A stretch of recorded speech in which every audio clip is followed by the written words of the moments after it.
It seems to me that the natural world is the greatest source of excitement, the greatest source of visual beauty, the greatest source of intellectual interest. It is the greatest source of so much in life that makes life worth living. Not my quote, it is that of David Attenborough. Hi there. This podcast will be different from all others. It will be a chronicle of experience I had in my community celebrating Earth Week and Earthday, which is April 22nd, and some reflections on it over the years. But first, let me welcome you to the Audible Weed Walk, episode number 38. This is Nina. Hope we are all doing well, taking precautions and boosting your immunity as we brace ourselves against a virus that surely one day will be tamed. Pandemic or not, much of our disbalance in nature comes from our own disconnect with it. So Earth Day is a very special day for me because it is a clear reminder or a celebration of our need to connect with nature. So let's break all norms of my podcast with this one, and I will share with you the Earth Day I have celebrated now and before, and take home messages from the Earth Day celebration this year that has stayed with me. A few weedy wild plant tips at the end. So it's very special actually. The podcast and the radio and the Earth Day goes together for me since I have came to Orwell so many years back. Actually, if you search Audible radio site, the earliest presence comes in a form of an interview by the radio in celebration of Earth Day, which was a gala celebration over a period of 7 days at that time. It is actually during the Earth Day in one of these years that had started screening Ecological Films, which we now call Eco Film Fest, and it continues for a week. It was the first everyday screening that we did also. So there was a first of everything for me that was associated with Earth Day.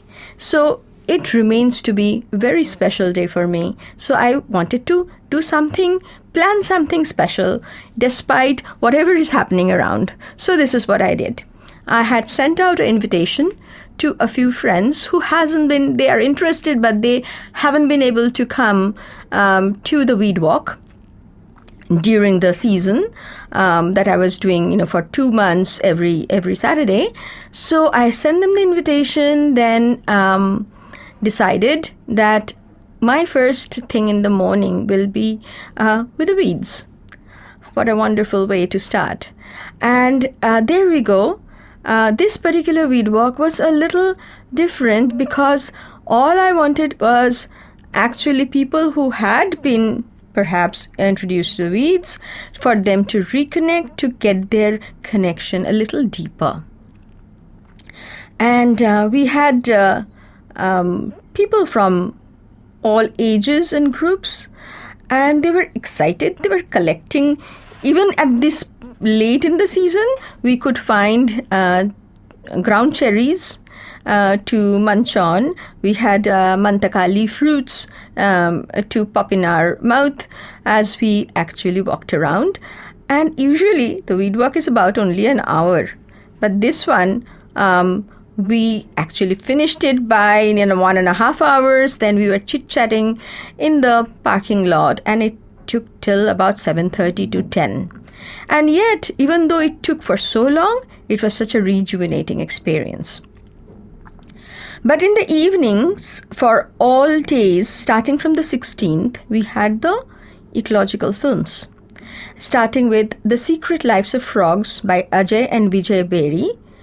Absolutely highly recommend you this film. If you get a chance, I do not know which portal it is being streamed, and I'm sure that it is, you must catch this film. And the next one, the last one, which was yesterday on the 22nd of April, was Kiss the Ground by Joshua and Rebecca Tickle. And we thank both the filmmakers for sharing these awesome films with us. What remained with me in The Secret Lives of Frogs, it's so much, it allows you in this 55 minutes, which must have taken them more than 3 years and many hours of footage to make this very special film. We get to see the lives of this frog called purple frog. It's endemic to the Western Ghats of this area. They look like miniature sumo wrestlers. And this is the first time science had recorded their whole life cycle, their whole breeding process, finding a mate, journey.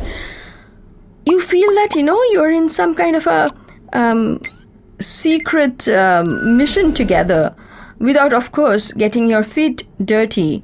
And what the filmmakers perhaps made it look so easy, because a lot of people after the film wanted to actually go, because we are in India, wanted to go to the Western Ghats and see these frogs by themselves.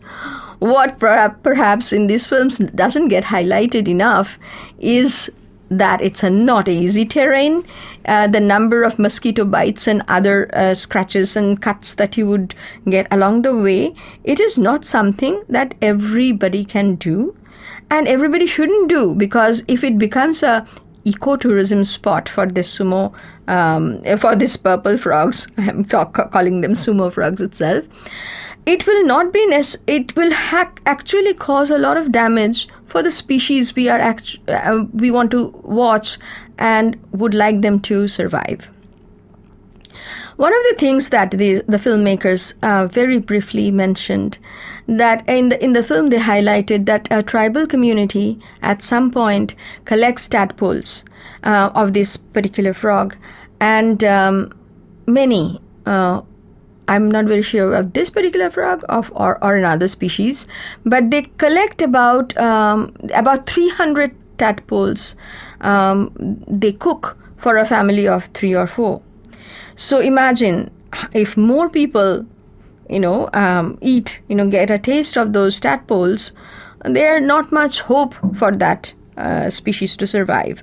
Already there is so much pressure from degradation and habitat loss.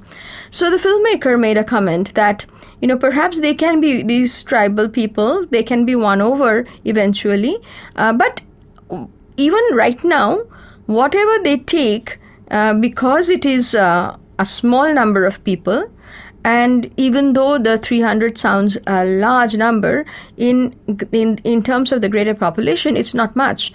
So the species actually can continue. When it cannot continue is when it becomes commercial, which means if it becomes kind of a wild food that is served in the homestays and the restaurants in the cities as an exotic food.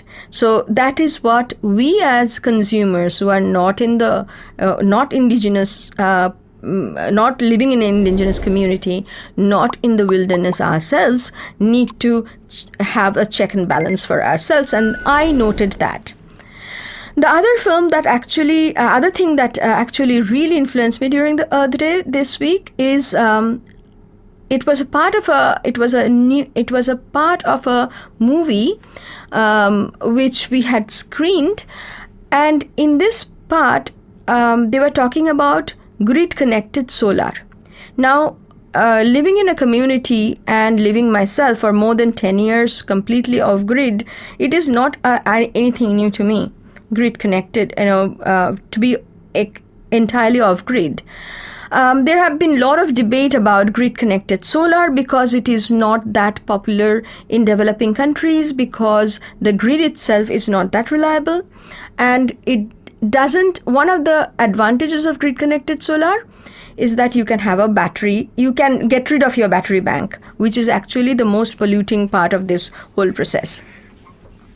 But in this particular grid connection, you did not need the grid to be reliable, because what it actually created is a local grid. So each house, this example was in Bangladesh. Each house, if they have a tiny little solar panel, they could get a meter, and they could get connected to the next house, which also has a panel and a meter. So if you have, so you basically, you create a neighborhood grid, and you decide whether you want to share your power or not. But if you share your power, you actually get paid for it. So you're actually selling within the community. So it's what it does is, it's local currency, local energy currency that the community itself is generating. How exciting is that? So if somebody within that community cannot afford a solar panel, they can still get the meter, put some money in that meter, and get a shared power from their neighbors, and eventually probably get a solar panel and generate their own power. So it gives the freedom to individuals to engage in a grid in the amount that they can afford to, and because the energy is remaining within the community first before it can then get connected to another grid in the local area, in the neighborhood, and that neighborhood can get connected to a bigger grid. So actually the grid is developed bottom up, which is not what the grid connected solar we have heard about for so long, and not usual. No, this is not the typical of what is heard about. So one thing is to read about it, another thing to watch it. So I highly recommend this movie. It's called 2040, and it is given as one of the option. One clear message that's coming in this Earthday is, yes, we are inching towards a doom. We are not listening. Somehow we feel that we are, as a human species, quite invincible. Nothing will happen to us. But when we look at this purple frog, when we look at this amazing nature films, you would realize that we had never had the opportunity to know so much about nature like we do now. So we definitely are more knowledgeable about how to treat nature, or what is important in the lives of, say, octopus. So this gives us not only a responsibility, but also some sense of connection to them. So it allows us to actually do something about it. So while we are actually inching towards our doom, we are actually greater, more equipped, both technologically and information-wise, to address the doom. So that is the hope, because as more and more it has become evident that we need to address climate change, address biodiversity loss, address loss of soil fertility with more nature-based system, not because of nature itself, because nature itself will survive no matter what. It's the survival of the humans which are not for sure. So for humans to actually continue to be sustainable, we need to do something about it, and being the smartest species that we think ourselves to be, is the time that we need to react. So the last film which we had seen, Kiss the Ground, was by Joshua and Rebecca Tickle, was exactly that.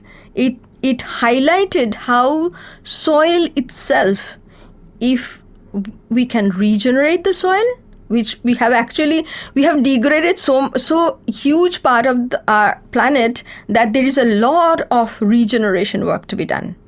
So if we manage to regenerate the soil, not create forest, not create anything that is impossible, but just to allow the soil to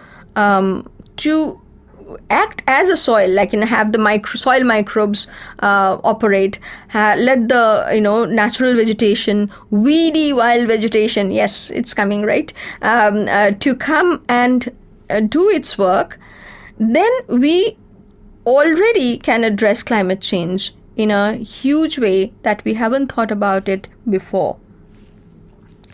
So with that, what is actually amazing that despite all the things that is happening around the world, if you really take this week and concentrate it on what is happening around the world in terms of conservation, biodiversity, and regeneration, one feels hopeful. I feel hopeful, and I invite you to engage in activities that connect you to nature, because that's where the key is. Whatever your source of connection is, whatever your mode of connection is, if it's a film, let it be. If it's a weed walk, excellent. If it's eating something from your yard, that is even better. But take the first step, be connected, and there is the celebration of Earthday every day. I will finish this podcast with a few information about what we have been told that we must boost our body with. For the COVID-19 that is going around, we are told that our body needs more zinc and vitamin C. Almost all of us know what a vitamin C does. It's a really healing, it heals the body, it kind of rejuvenates the body. But I looked upon what zinc actually does. Zinc is an essential mineral for the immune system. It protects the body from developing cold, pneumonia, or infection. It is an anti-inflammatory, and combined with antioxidants like beta-carotene, vitamin C, and other vitamins, it also decreases vision loss and many other loss of bodily functions. So where do you get zincs? You get zinc in many nuts and seeds. Pumpkin seeds, sesame seeds, legumes, tofu, mushrooms, garlic. We have plenty around us. So if you want to be a weeder, there's an option also. There is a plant which a lot of you have actually asked me. This plant looks very similar to fenugreek, or methi, but it is not fenugreek or methi because it doesn't smell the same. So many people gets a little buys it as thinking it's a fenugreek, but it turns out to be not. But it's equally edible and wonderful plant. This plant, which is actually Senna tora or Senna obtusifolia, it's called Chakra Marduk in Sanskrit. There's a lot of Indians name: Chakunda, Chakhod, Chakra Marda, Senavu in Tamil, and in Goa I think it's called Talkula. These leaves are absolutely edible. You can make it a little bit of green curry, or put it in a pot herb. Pot herb is a kind of a word where you can imagine a pot with a broth, and you dump in a few wonderful weedy wild greens with great nutrients, and so it's an excellent pot herb. And the seeds of this plant can be roasted as a coffee substitute. So wonderful. You can have, if you don't want like the zinc tablets, these are there for you, growing around you. And yes, it grows all over India, all over Europe, pretty much all over the world. So vitamin C, you are very familiar with where to get, the citrus food. And so I'm not going into all that. The vitamin C that you can get in the weedy wild green is portulaca or purslane. It's called lunia, or I think it's called parpukire in Tamil. And this grows wild. People grow in there as a cultivar, and this is also a great garden variety. So you can actually have a beautiful garden, have wonderful flowers, and eat part of it as part of your vitamin C. So there you go. One of the statements that in David Attenborough made in a film, which says that we moved from being part of nature to being apart from nature. So, this podcast, I invite you that let's not be apart, but be a part of nature again. Take care. See you next time. Stay well and stay safe.